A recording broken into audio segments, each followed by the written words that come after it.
It's the search for answers that has brought us here together today. My name is Eric Worre, and for almost 30 years I've been an entrepreneur, struggling at times, but ultimately succeeding. As a best-selling author, speaker, and business owner, I've spent my entire career helping millions of people around the world to become entrepreneurs. And I believe strongly that there is, in fact, a better way when it comes to how we make a living. The career landscape has changed dramatically, and many are still working in a model that is completely out of date. What worked for previous generations isn't working as well for people today. In this film, we're going to explore 3 important questions. First, what's really going on in our working world today? Second, in this new economy, is it better to become an entrepreneur, or is it safer to work for someone else? And third, if a person decides to become an entrepreneur and start their own business, how can they do it without taking on massive risk? To help in this journey, I've brought together some of the greatest experts and thought leaders in the field of entrepreneurship to share the real facts with you. My intention is to give you new information that will allow you to make choices that are not limited by an old, outdated model. Let's start by understanding what's going on in our working world today.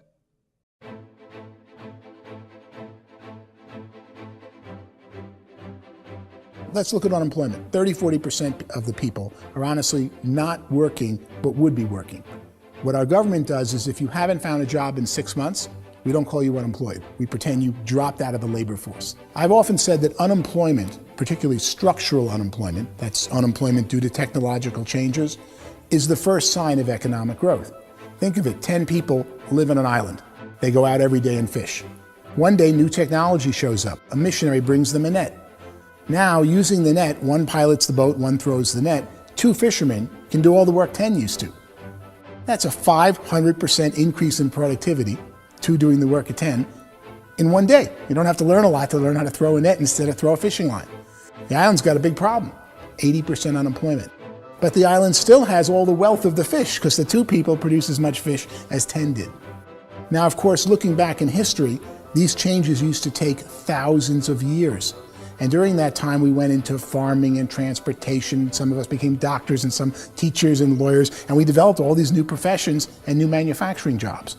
Today, these changes are occurring literally in one day when a new technological advance occurs, and we don't have the social structures to deal with it or to retrain the unemployed people. So one of the things that I think is interesting as I travel across the country and really travel around the world is the way that we work and the way we get paid for work is changing pretty dramatically. On a global basis, everything is being turned upside down because of the rapidly advancing technologies.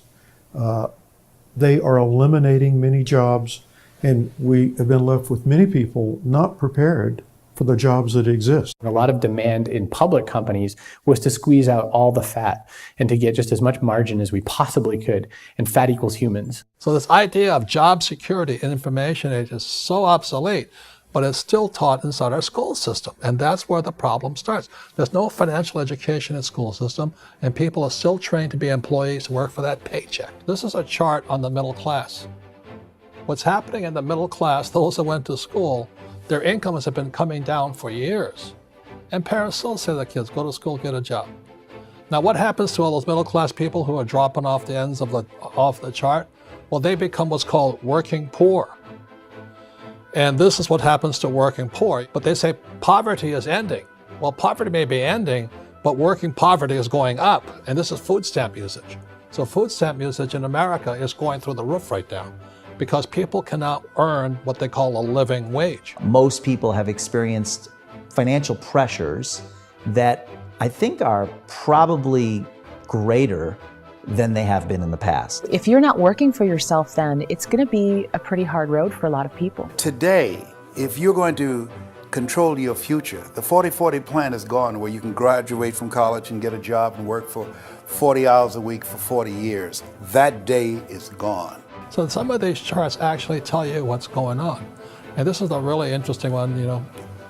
People are going back to school because if I go back to school, I'll get a nice job. But this is what's happening to, it's called Sallie Mae, which is the student loan guys.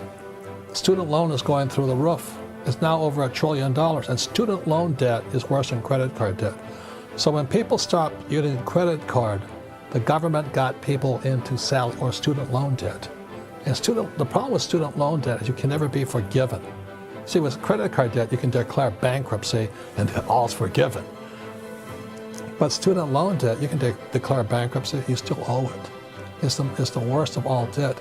But this is the next picture. Look at this chart here. This is what's happening to wages of college graduates. It's going down. So you go to college, you rack up all this debt, but you earn less money. Now, that's not that intelligent.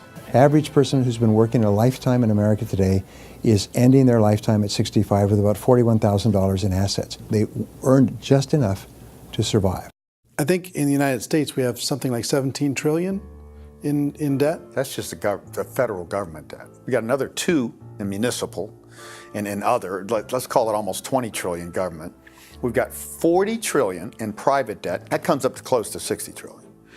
When you then add something we never had before, what you were talking about, when we look at the unfunded portion of Social Security and primarily Medicare, Medicaid, that at the most conservative estimates from outside firms, Kleiner Perkins, 67 trillion and growing. That's more than all our other debt. There's less conservative estimates that say it's 84 trillion or higher. I added up conservatively $127 trillion in total debt. Debt is a financial drug. When you take it to excess, it's like taking a drug. Yeah, it makes you feel better, it enhances your performance, but at a huge cost, eventually it kills you. And so that's what happens. We keep doing more and more debt, and you get less and less results, just like a drug, until the debt gets so high that it crushes the whole system. That's where we're at, 8.2 times GDP. You know who I feel sorry for? I feel sorry for the person who dreads going to work, who is sick to their stomach on Monday morning, who hates their alarm clock, who gets a little glimmer of hope on a Wednesday because it's hump day and says, thank God it's Friday. And they live for those 2 days a week where they get to be themselves and they don't have to be around people they don't like, and they don't have to play the political game in the office, and they don't have to live this half life. The person that works 50 weeks a year just to be able to have the 2 weeks for vacation. And you know what happens to most of them nowadays? They don't have a vacation. They have a staycation. They have time off of work, but they don't get to go where they want to go because they're overextended. They've got all this debt. They got all this situation. They hate their alarm clock. They can't sleep until they're done. They have to spend most of their life in traffic. I feel sorry for that group of people because there's a better way. They just don't know it. I see this really interesting attempt at rugged individuality in a 6x8 rectangle. And I feel like you're all the same, except for the little push pins of the pictures. There's different pictures. Yours is named Jenny and his is named Sujara, but it's the same people. And this is how they are, and they're just like the zombies, and there's no joy in there, there's no fun. There's always like the wacky woman who decorates her cubicle, and that's the most she can do there. You got to give her credits, right? The wacky cubicle woman. The basis for their life is worry. I'm worried, you know, maybe I'll get fired. I'm worried maybe my company will go out of business. I'm worried I can't keep spinning the plates on paying the bills. I'm worried about how do I send my kids to college. I'm worried, what if the transmission of my car breaks? That's, you know, 2 or 3, I can't fix it. People live in a sea of worry, and it eats at them. Those signs that people held up during the Depression didn't say looking for gainful employment in a cubicle. It said looking for work. Work is what we're looking for. Job is just a unit of measurement. Work is what we're going after. It's time to look in the mirror and say, it's not the economy, it's my economy. It's my little world of where I am. I need to improve. I'm not going to wait for the economy to come back, because frankly, the economy is doing great in this country. So I'm here on Wall Street, the financial center of the universe, the financial capital of the world. This is where most people's money goes to at least be held for a time, right? With interest rates in banks being effectively zero, and many experts are predicting it's going to stay at zero for the next 10, 20, even 30 years, people feel like they don't have any choice but to put their future into equities, to put their future into the hands of other people on this stock market, and hope that the stock market goes up, hope that the stocks that their advisors pick or that they pick goes up. That's one way to go, I guess. It's my personal belief that if you put your future into the hands of yourself, in other words, you have earning power by yourself, I think you're a better investment than these guys. I think you controlling your future is a better option than handing over your retirement to these guys. The average household income in the United States is approximately $50,000 a year, what they call the middle class. To reach the top 25% of income earners, you'd need to earn at least $90,000 a year. To reach the top 10% would be a household income of $140,000, the top 5%, $190,000, and to be in the top 1%, you'd need a combined household income of at least $380,000 a year. So here's the question. What do you think would give you the best chance to move up and get to the top 10%, the top 5%, the top 1% or beyond? In my opinion, and in the opinion of many, many experts, the answer is to become an entrepreneur, to become your own boss. I think you have to be a business owner. I can't, the only time I ever say to someone it'd be great to be an employee is when they've already told me they've surrendered. I only tell people who are wounded spiritually that they should be an employee. And it's that feeling that you get when you pick up the backpack off the little Cub Scout and say, "Don't worry, little guy, we'll get you back to the camp." You know, it is in no way a kindness when I tell someone they'd be a great employee. The other status symbol really increasingly is lifestyle. I mean, people can own their own business, maybe even work out of their house. That, I tell you, people admire that. Like, gosh, I wish I could do that. The spirit of the entrepreneur is to be a risk taker and to be resourceful and unstoppable and to have a vision of yourself beyond where you are and not willing to settle for life as it is. Think about the great entrepreneurs. They're visionary. They have heart. They're willing to do today what others won't so they can do tomorrow what others can't. Personally, I don't think of the new economy, the old economy. I create my own economy. The entrepreneur's in control.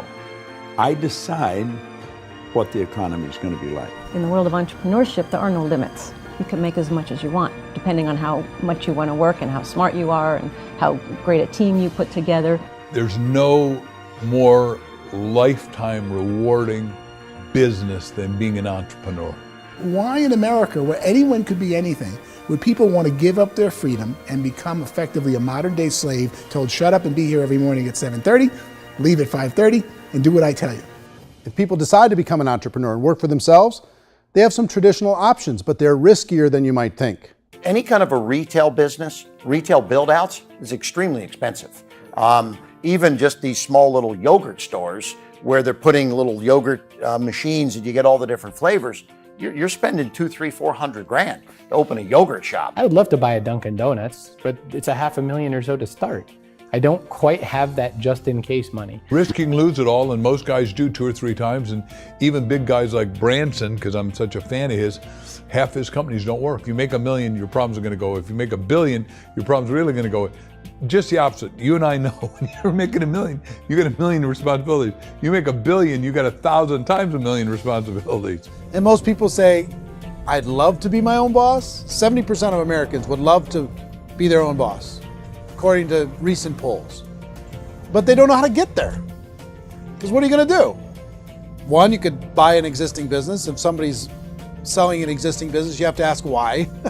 Usually because it's probably hard. It's probably not making as much money as they hope. 2, they could buy a franchise.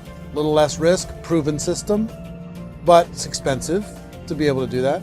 3, they could start something from scratch.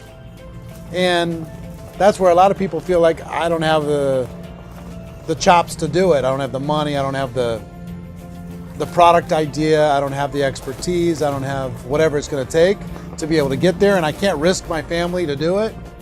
So 4th, they could become an investor. A lot of people in this town invest to try and figure out a way, but you got to be pretty smart with that game too, right? Venture capitalists, who are the very best and most sophisticated in investing in new breakthrough businesses, make it on 1 out of 11. That means 10 out of 11 are mediocre or fail. Most of them fail. That's the risk there. An angel investor is lucky to get 1 out of 15 or 20. A business is a team sport. Like, I have to have accountants, I have to have engineers, I have to have systems designers, I have to have sales, marketing, I have to have accounting, I have to have mission statements, I have to have legal and all that. The average Joe Schmo, even me, I go out there, I don't have the skills to put a business together. I think the bottom line for the 4 traditional options is they take money, sometimes a lot of it. They take expertise, and they take time. All of that adds up to just too much risk for most people. I bought a business from somebody else and it was a lot of work. And you start wondering, what did I just buy? Because I guess ultimately I own your email list and I just overpaid for it. People that start their own business, they spend a lot of money, they spend a lot of time, a lot of effort to get things started. And the more you invest on the upfront, the harder you typically work at it. I can tell you what the success rate is of a restaurant. What is it? They're crazy enough. About 90% of them fail. About 90%, in how quickly? Year or less. Wow. And if we're talking non-franchise, we're talking franchise, Sure. That's totally different. Yeah. But our students aren't getting franchise restaurants. You gotta invest big money. Exactly. And with someone like McDonald's, you've had to work with the company for a long period of time, really know the To even have a business. chance at investing $1 million. Have a chance, and it's a slim chance. What if there was a way that you had all the proven aspects, the comfort aspects, and you could still control your own life? What if there was both? In other words, you didn't have to create everything from scratch. You didn't have to be a super leader. All you had to do, what if there was a proven product already? You didn't have to create the product. And there's a proven system already, proven training already. Everything except an employer. That was the only thing that you didn't have. Do you think more people would be open to working for themselves in that environment?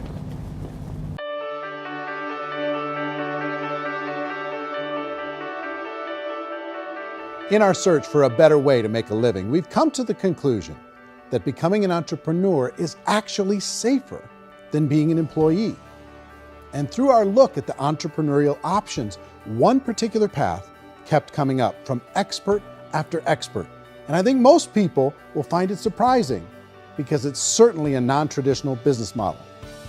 That model is for people to start their own business and become an entrepreneur through the creation of a network marketing business. Some people call it direct selling because the product is being sold directly from the manufacturer to the end consumer, cutting out the middlemen. Other people call it multi-level marketing, or MLM, because there are multiple levels of commissions paid. The most common term today is network marketing, because network marketing best describes using a large group of independent distributors, independent entrepreneurs, to move a product or service more efficiently. So my friend here, Donald Trump, and I, we always write about the network marketing industry. And the reason we support the network marketing industry is because it really is a business school for entrepreneurs. Because most people come out of school looking for a paycheck. Oh, that's terrible. I went to network marketing like that. I think if it didn't exist, we should invent it. It is that good. I think direct selling is a great way to do business today. It's very easy to get into that industry, and you can be self-employed, be in effect an entrepreneur. When we see multi-billionaires adding network marketing companies to their portfolio of companies, that would be a clue. When we see people who are very famous authors and very famous business people endorsing the industry, that would be a clue. These network marketing companies aren't $50 million companies, they're billions and billions of dollars. They lead the stock market, they're major companies. When we're going to get it? You know, and you're going to school to work for a paycheck, but if you want to be rich, be an entrepreneur, and network marketing gives you the spirit to be an entrepreneur. A traditional company will spend up to 50% of their total revenue on marketing. Network marketing companies use a different approach. Instead of having all that extensive marketing expense, they utilize a network of independent distributors to do the marketing for them. Now, why do they do this? First, because word-of-mouth advertising is so much more effective today than traditional media advertising. Second, some products need to be explained or demonstrated and an independent salesperson can do that more effectively than an ad campaign. Third, it's completely efficient. The company only pays for the marketing of their product if a sale happens and not before. Imagine if Amazon allowed you to become an independent distributor and paid out 40% of its revenue to that distributor group. All you had to do as a distributor was recommend a product, and if a person bought it on Amazon, Amazon would take care of all the logistics and you'd get paid for bringing the customer. Now imagine you got paid for every purchase that customer made for the rest of their lives. Well, Amazon doesn't offer this option, but network marketing companies do. 85% of all buying decisions in our society are made as a result of word of mouth or reputation. We're recommending things to each other all the time. You know, who's your dentist? Who's your doctor? Who's your lawyer? What detergent, are you using? What legal system are you using? What product are you using? We're talking to each other about the things that we love anyway. When you go into a big box retailer, you're lucky if the clerk looks you in the eye, much less gives you any detailed or accurate information about what you're purchasing. So of course, this personal information, this education coming from a friend, a neighbor, a relative, or even a stranger, but one who has experience with the product is extraordinarily valuable. As a matter of fact, network marketing can educate consumers probably better than any other form of marketing. It certainly can do better than advertising, because advertising usually has a certain hype to it and you can only get limited information. So, network marketing trumps advertising. If you were a typical sales company and you wanted to sell $1 million a month worth of product, you might go find 100 superstar salespeople. The quota would be $10,000 a month. So network marketing as a distribution system just flips the numbers. So we use 10,000 happy, raving fans of a particular product, and we don't concern ourselves so much with how much product each one of them individually sells. If they sell just $100 or $200 a month, and there's 10,000 of them, you're selling $1 million to $2 million a month worth of product. And that's the best way I can explain how network marketing works. This is the marketing arm of the company. There's not money being wasted on bricks and mortar. There's not money being wasted on inventory that's sitting stagnant somewhere. There's not of employees standing around that don't have customers. These are people that are going to connect with customers. These companies allow people to become independent distributors for extremely low cost and with no minimum time or sales quota. Essentially, they own their own business and can provide as much or as little sales as they choose. In other words, the distributor gets all the benefits of traditional business ownership without the risk. The advantage of network marketing is the ease of entry, the low risk, and the low startup cost, because almost everything else has very high risk. You can get in for a minimal investment. You're buying into a system that's already been proven, products or services that have been proven to work. The keys to network marketing is providing an opportunity for the masses to get involved, providing an opportunity for the average person who doesn't have the resources to start their own business. All of this so far is fairly straightforward, but network marketing offers another benefit, and it's this benefit that makes it so interesting for entrepreneurs. Network marketing allows a distributor to build their own network of other distributors and then compensates them on the sales created by that entire group. Direct selling is, at its base, very simple. It's the sale of a product or service to an individual on a face-to-face, one-on-one basis, just the way we're talking right now. But there's an important element as well, and that's the offering in conjunction with that sale of product, the offering of an opportunity for someone to make something of themselves. No matter what your social status is, no matter what language that you speak, I mean, look how many unbelievable people are becoming successful to speak every kind of language out there. What an awesome gift to give the world. Instead of having to work your way up in a system and prove that you could be a sales manager, they just decided everybody can be a sales manager. Everybody gets to build a sales team from day one. And so what that brought into the system of growth as a direct selling company is the concept of compounding or geometric progression. Because now you can actually grow a sales force very quickly because everybody is enrolling people in their own sales force. People who are like, oh, this is weird, I'm building a sales team, or what do you think you do at a regular company? How do you think a regular company works? Network marketing is the only industry that doesn't say your past determines your future. It looks at your past and says, okay, now what can we train you to do so you can have a great future? Every other employer out there wants to exploit you for what you already know, not teach you something new. Network marketing has the potential to save the United States and the world because it's going to teach people not to be employees, but to be entrepreneurs.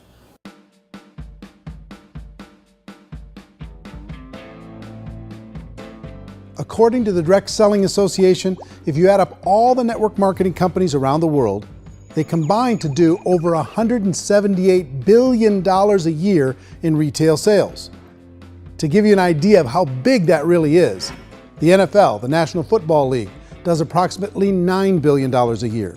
The music industry does a little more than $16 billion a year, and the movie industry does about $80 billion a year. Using a conservative average, network marketing companies pay their distributors about 40% of that $178 billion in the form of commissions, which adds up to more than $71 billion a year. That's almost $6 billion a month. It's almost $200 million in commissions every single day. So it's certainly working, and people are making serious money in network marketing. With the growth of the direct selling industry over the last 10, 15, 20 years, we've seen a broader understanding of the channel. We have seen more and more people getting involved in the business, so our penetration in the marketplace has increased, and thus the understanding in the marketplace of who we are has increased. And we've seen non-direct selling companies look at the direct selling model and say, something's going on there. People are making money, companies are being profitable, individuals are being motivated, product is being delivered to market. Maybe we should explore this. Some people think only the people at the top make money. Well, let's take a look at that as well. In the network marketing profession, there are roughly 500 people in the world who earn over $1 million a year. If you round that number up to $2 million a year, that adds up to about $1 billion a year. That takes the $71 billion paid out each year down to $70 billion. So where does the rest of the money go? The vast majority goes to part-time people making anywhere from a few $100s a month to many thousands of dollars a month. It goes to people who choose to make it a full-time career move and earning even more than that. Every day, people are using the money they earn through network marketing to pay off debt, have more fun, and improve the quality of their lives. Everyone I know in network marketing has been doing that since the 50s. They go to work when they want to go to work. They stop working when they want to take time with their children to have a leisurely breakfast and discuss issues and drive them to school. They go back to work when they get home, wherever they're working out of. The biggest thing that I've seen is people that have become much happier in their life. MLM has probably made more millionaires of more people in more countries, and I've spoken to them in 67 countries, than any other single form of business, starting from nothing. If they have a choice between working a job for the next 10 years or working a network marketing business for the next 10 years, the result of working the network marketing business will be better. A lot of people within the industry go on and make this a career and do extremely well at it. Network marketing has been nothing but good for everyone I know that's been involved with it because they did it seriously and they played full out and they've been very successful. It's been a constant barrage of success stories and people showing off stuff that they got as a result of it. How many people are involved? Approximately 16 million Americans and 96 million people around the world are currently participating in network marketing. And in a recent poll, 82% of those people report a good, very good, or excellent experience with network marketing. So people are happy.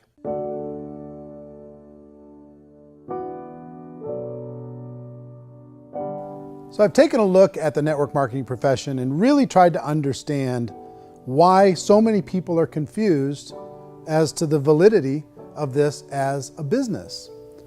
One is this pyramid shape. People get really messed up with this pyramid. Oh, it's one of those pyramid things. So I just think there are a lot of haters out there who really don't understand the industry and say, oh, it's a get-rich-quick scheme. It's a pyramid. Well, corporate America is a pyramid scheme. You know what I mean? It goes like this. You have thousands of MBAs, let's say working for Ford or General Motors or Coca-Cola. If all these MBAs are all trying to get to here, that's a pyramid. Only one guy's going to make it. Every 10 years, one's going to make it. Whereas you look at network marketing, it's like this.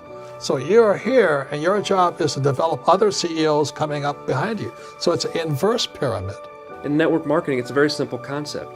If you sell product, you get paid.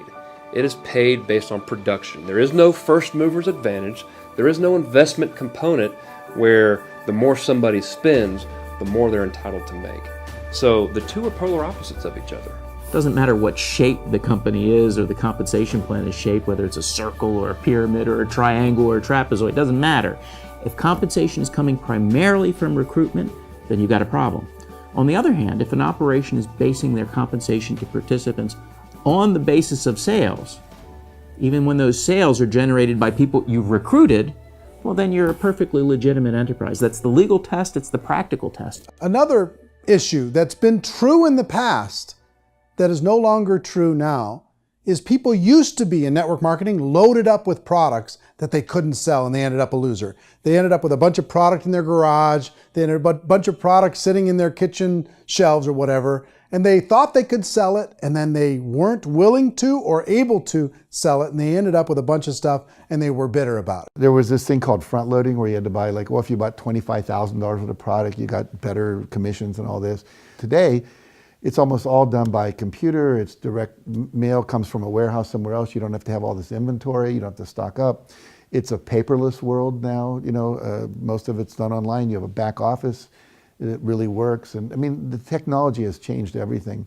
Third issue is people start talking about 99% of people in network marketing don't make any money.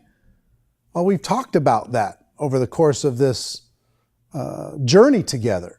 Almost $200 million a day is being paid out to network marketing distributors around the world. The naysayers, the people who say that it doesn't work, are usually the ones who just don't know how to make it work for themselves. And so they're giving you an opinion, and I tell people, don't confuse people's opinions with expertise, because opinions are free. And don't confuse sincerity with the truth, because people could be sincerely wrong. But here's the reality inside of network marketing.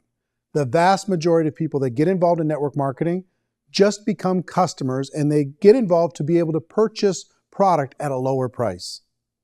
If you take Costco as an example, if a person goes into Costco and gets a membership to Costco so they can get a lower price on the product, we don't call that person a loser because they have a bunch of product that they walked out with a smile on their face. Yet when some people want to take a look at network marketing, they say, well, those people, they're just using the product and they aren't earning an income, so they must be a loser. They're not a loser, they're a happy customer. That's the vast majority of people that are involved in network marketing. Now, a smaller percentage of those people decide to go build a business. They earn $300 a month, $500 a month, $1,000, $2,000.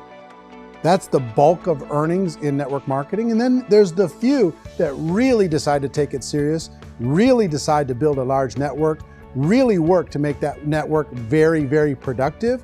And those people make huge amounts of money, and there's no cap. What I do as an outside economist, just somebody looking at this industry like any other industry I speak in, and say, look, what's the realities of this? 1% do incredibly well. 10% generate some additional income at pretty low risk and effort, that's not, and 90% of people roughly end up customers. One thing that I think is real when it comes to people's perceptions about network marketing is people put this, and distributors, I think, involved in network marketing have some responsibility for this. They have sometimes unrealistic claims about the product or about the income. Most people who become distributors, they want the money, they want to be successful, but they don't have the skills. They don't know what to do. And when people don't know what to do and they're in a new business, they're scared. And when they're scared, they panic and desperation kind of sets in. So they think everyone they talk to has to get in.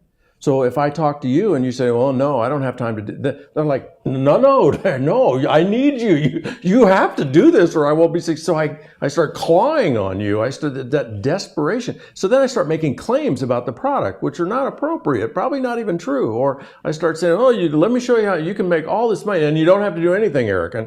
And so you just totally misrepresent the opportunity, and you're clingy with people because you think you need everybody to be successful. and you don't. You know, one of the messages that I try to deliver most forcefully to companies as well as salespeople in direct selling is that you don't have to overpromise. The reality is in network marketing, there's a lot of hard work involved. There's a lot of effort. You're going to have to develop yourself. It's a business like anything else.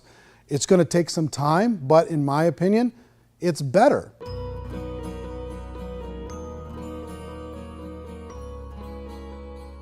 It's light years better for people starting today than it was even 5 years ago. I think it's more widely accepted now, and people understand it is a business. It is being an entrepreneur. It is being a business owner. Our belief system is based upon our evaluation of something, and frequently if we reevaluate a situation, our belief about that situation will change. The industry has changed and it's grown up. It's totally transformed. You've got young people today that have grown up with social media, and they understand networks. They understand how people are connected through technology, and they understand how money flows through those networks.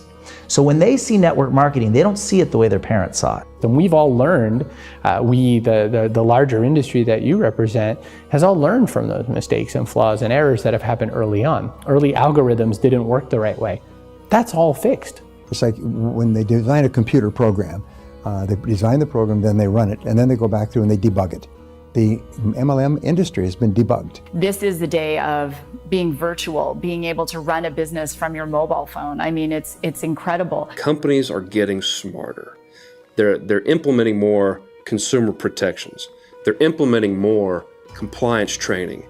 They're doing more with respect to product research. If you do get involved and you make purchases of inventory, even on a voluntary basis, if you decide that this business is not for you, you can leave and have that inventory repurchased by the company. There's no other business that offers that kind of protection on a voluntary, self-regulatory basis.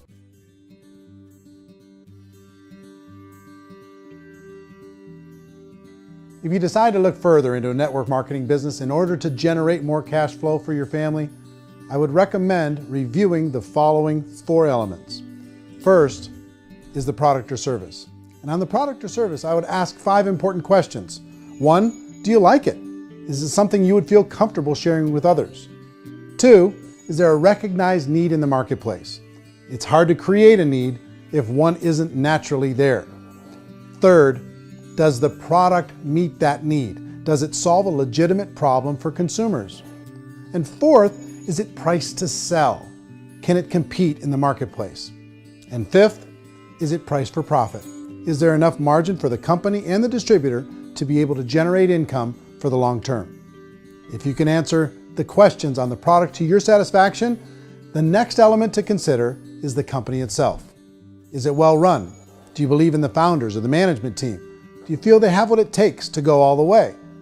See, it doesn't matter how good the product is if the management can't take care of the company. Good management can change with the times. They can handle adversity. They can make good decisions. Make sure you choose a company that can serve you for a long time. The third element to consider is the compensation plan. And with that, there are 3 important things to look at. First, a brand new person needs to be able to generate some money fairly quickly. It may be an obvious reason, but you can probably imagine the ripple effect of a distributor getting involved and having even a small victory fast. That can only help with the overall success of the organization. Second, a person should be able to develop a moderate part-time income in a reasonable period of time. As they develop their network and as their sales grow, they should be able to enjoy more benefits. And third, for the people who are really serious, for those who decide to really go pro in the network marketing profession, there should be the possibility to make a serious full-time income if they work hard and are committed to developing their skills. If you're comfortable with the product, the company, and the compensation plan, the last thing you should look at is the support that will be made available to you. Does the company have a website? Does it have a solid online reporting tool? Do they have comprehensive training available? Do they host events to help you build your business? If you decide to do this, what kind of a support system can you plug into? Choosing a network marketing company is a personal decision. But evaluating the 4 elements of product, company, compensation plan, and support is a great place to start. Is the company promising that you're going to get rich quick or that you can make a lot of money without a lot of effort? That's a red flag. Is there a product that you really believe in that you think can be sold? Or are you being told by salespeople or the person who's trying to recruit you or by the company itself that don't worry about the product, all you have to do is recruit other people into the business? Red flag, warning sign. If you're hearing that, take a second or even a third look. Get to know the customers, the products, the business, have some success, and see where the opportunities might take you to move up in the organization. You want to find out, how concerned are they about my education, my training, and my development? Is there a space for me to grow? Most important question. Learn everything that you can about the product. Make sure it's something that you believe in, and learn everything you can about the industry and work that system. You have to be very passionate about whatever that company is doing. I would get involved. You can always test drive anything, the product, the service, the community, and then lean into it a bit. If it feels good, then lean into it a lot. Behind me is the Lincoln Memorial. And this is a place where Martin Luther King Jr. had his famous "I Have a Dream" speech. And at that speech, he talked about his dream for equality for everyone around the world, and that's a noble dream. But I think more people need to remember what it was like when they were kids and the dream was still alive in them, before it got beaten out of them by reality, by this paycheck, by these responsibilities, and by having to live for this job to pay the bills. I think people need to remember that, go back to that. Once they know that there's a better way, I think their future is going to be much brighter. They can live a better life.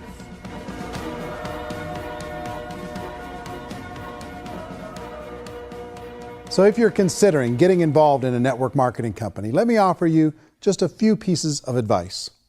First, network marketing isn't perfect. It's emotional, it's challenging. Like any entrepreneurial venture, it can have its up days and its down days. But if you have an entrepreneurial bone in your body, it's just better. Second, if you're gonna do it, decide to be professional. Decide to go pro.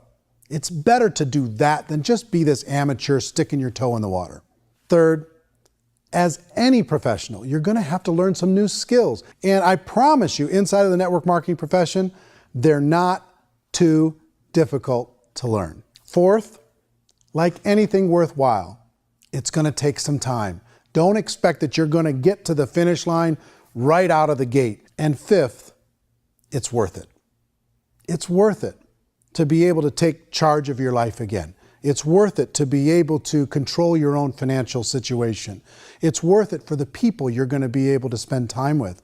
It's worth it for the things you're going to be able to see and the experiences you're going to be able to experience. It's worth it for the causes you're going to be able to contribute to, the lives you're going to be able to touch, the customers you're going to be able to help, the friendships you're going to be able to develop. I promise you, it's worth it.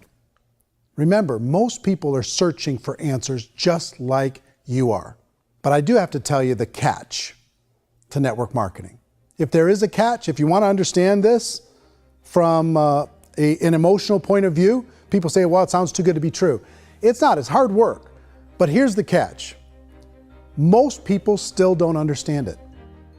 So you're going to have to endure the loss of social esteem from ignorant people. The uneducated will think less of you. Now, if you can handle that, you're on your way. If that's going to destroy you, you know what?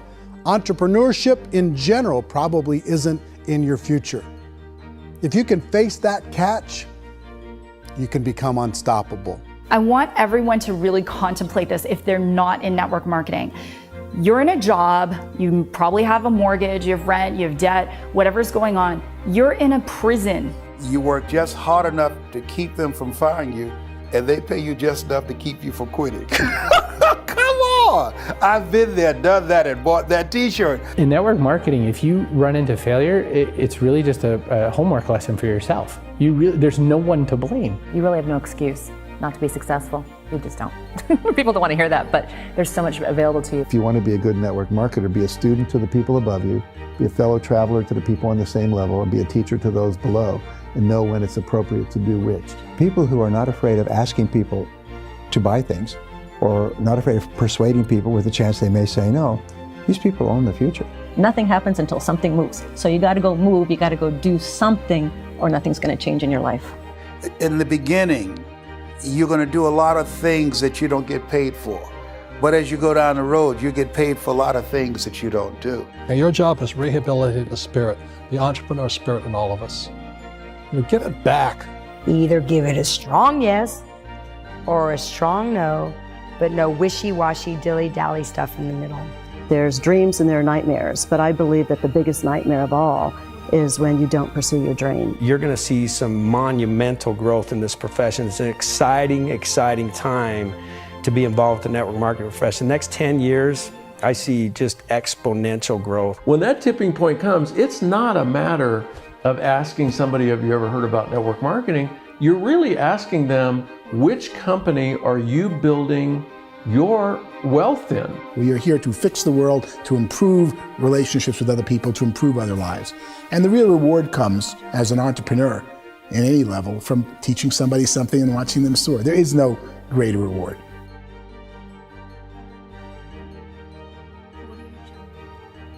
Life's too short to spend it living someone else's dream instead of your own. It's too short to spend it living at a fraction of your potential. Can being an entrepreneur be a challenge at times? Sure. But here's what you get in exchange. It can be yours. Something that you built, something that you created, something that you made happen. This balloon represents your dream. It represents entrepreneurship. My wish for all of you is that you would reach out and grab it. The choice is up to you.